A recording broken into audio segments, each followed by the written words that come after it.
Ekitabo ky'okuruga eshuura ya munaana ekibonaboneso kya kabiri ensoko ijura ebikere.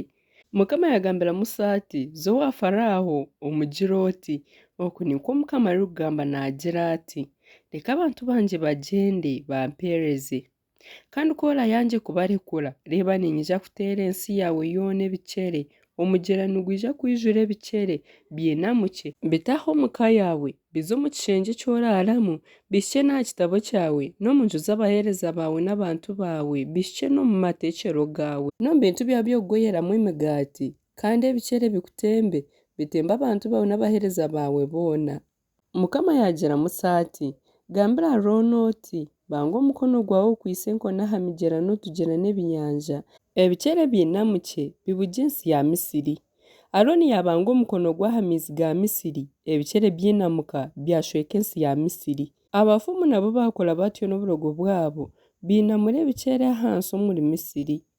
Aho naho Faraaho yatuma kweta Musa na Aarooni kubiizire yabagira ati mweshengyereze Mukama nyeho ebikere abiihe n'aha bantu bangye nanye naza kureka abantu be bagyende bamutambire ebitambo. Musa yagira Faraaho ati obe niwe wanyegambirira obunaku obu ndayeshengyererezemu Mukama iwe n'abaheereza baawe n'abantu baawe ebikere bikacwekyerezibwa bikakurugaho bikaho n'omu maju gaawe bikasigara omu mugyera gwonka.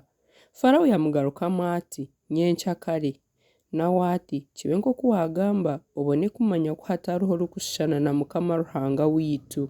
Ebikere nibyija kukurugaho birugye n'omu maju gaawe n'aha baheereza baawe n'aha bantu baawe bisigare omu mugyera gwonka. Musa na Aarooni baaruga owa Faraaho.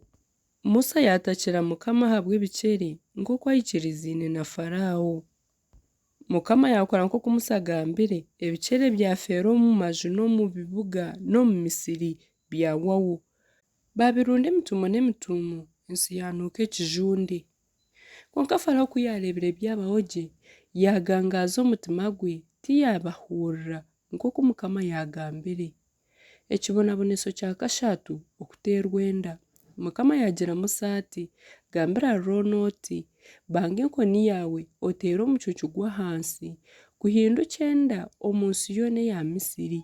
Bakora batyo Aarooni yabanga omukono gwe okwise enkoni ye yateera omucuucu gw'ahansi enda zanyigaho abantu n'amatungo omucuucu gwona ogw'omu nsi ya Misiri gwahinduka enda.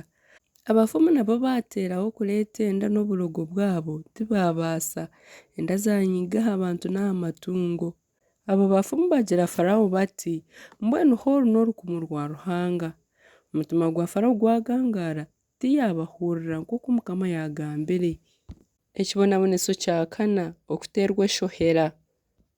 Mukama yagambira Musa ati oguruke kare omu kasheeshe oyemerere omu maisho ga Faraaho naija kuba naaza aha mugyera omugire oti oku nikwo Mukama arikugamba nagira ati leka abantu bangye bagyende bampeereze ku oraba otabarekwire ninja kuteeza emizinga y'eshohera iwe n'abaheereza baawe n'abantu baawe zitahe n'omu maju gaawe kandi n'amaju g'Abanyamisiri nigiija kwijura n'emizinga y'eshohera zishwekye n'omwanya ogu barimu. Izooba eryo ninja kusiga ekyanga kya Gosheni eky'abantu bangye batwiremu emizinga y'eshohera erekye kuhikayo obone kumanya kundi Mukama ori ahagati y'ensi.